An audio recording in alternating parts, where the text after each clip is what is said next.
les bombes de M. Trump ne sont pas tombées là où étaient les terroristes. Puisque les terroristes sont des supplétifs. En réalité, les terroristes sont des supplétifs des grandes puissances occidentales. M. Trump et ses bombes ont visé une zone où il ne se trouvait pas.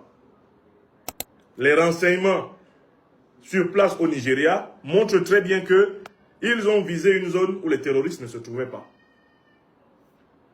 Et c'est important que vous le compreniez. Parce que les terroristes sont en réalité des organisations de mercenaires qui travaillent sous l'égide de l'OTAN, sous l'égide des grandes puissances occidentales. Vous ne pensez quand même pas qu'on puisse détruire le personnel.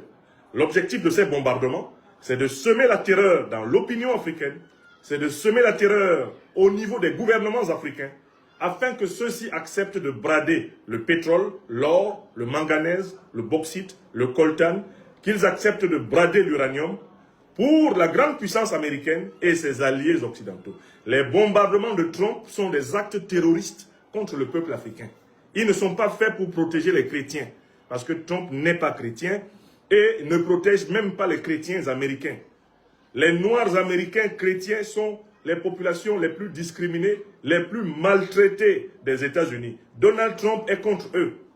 Il les discrimine sauvagement. Il est en train de détruire toutes les politiques sociales qui avaient été mises en place dans la logique de la discrimination positive pour les populations noires américaines.